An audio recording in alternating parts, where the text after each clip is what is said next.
มาสูงค่ะมาสูงพอมีพี่น้องแต่ก็กูก็ค่ะกินหมักปักค่ะกินหมักปักในพอกิน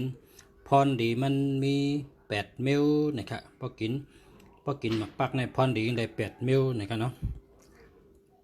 พอกินหมักปักพรดีมันได้8 มิลค่ะเพราะวิตามินในเม็ดเนี่ยพอกินเนี่ยอันนี้วิตามินมี12 มิลค่ะอันนี้เอากัดตากแห้งพอตากแห้งขึ้นโคกินค่ะนะอันนี้พรดีมี12 มิล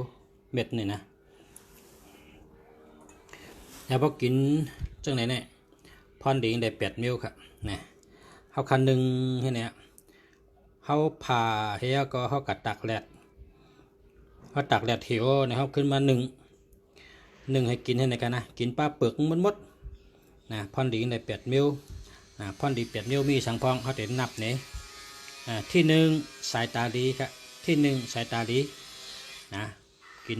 ที่1ในสายตาดีที่2หูดีนะหูยินดีครับบรรดาสังก็ยินดียินคองดีนะที่3นะอันโหนั่นหอกครับนั่นหอกโหนั่นหอก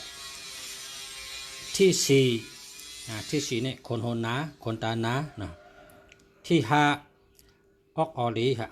ยันดีออกอ๋อเงียนปิงเนี่ยต้องจ้าต้องกึมดีที่5ที่6นะว่าเขากินมันเตะกับเฮ็ดให้เลือ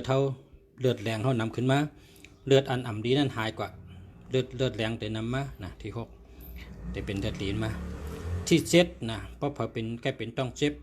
ใกล้อ่ำนั้นก็เหือกเป็นออกเลือดเนี่ยขี้ออกเลือดนะเจ้าเนี่ยที่7เนี่ยเห็นไหนกินหายกำเดียวนะที่8นะพอเผานอนรับนะคนก็เลยนอนรับนอนเปิ่นได้เปิ่นรับง่ายนะเขาเลยนอนเป็นนันรับเนี่ยพอเป็นเช่นนั้นนะกินหมักปักเนี่ยกินให้อิ่มกันนะกินกลางในเจ้าพอตื่นมากก็กินตังเข้าให้เนี่ยกินเตี้ยนเข้ากันเนี่ยพรดีได้8 มิลเพราะเขากินอันนึงเนี่ยนะ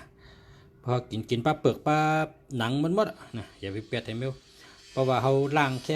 มให้เอากัดตักเหี่ยวพอตักเหี่ยวห้ามขึ้นมากินที่ไหนกินมันหมดกินปลาเปลือกขนาดเนี่ยพรดีได้8 มิลพอกินอันเม็ดอันมันไกลได้ซ้ำอันนี้ซ้ำวิตามินนะวิตามินมี12 มิลค่ะเนี่ยอันนี้วิตามินน้ำจากค่ะเนี่ยนะจะไปแต่ละเม็ดเนี่ยค่ะนะตักแห้งเอาก็ขึ้นโคกินวิตามินมี12 มิลค่ะเนี่ย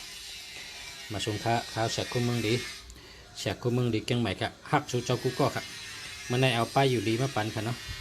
มาสงค้าให้อยู่ดีมีเงินห่างดีกึกปืนกูก็กูคนค่ะมาสงค้า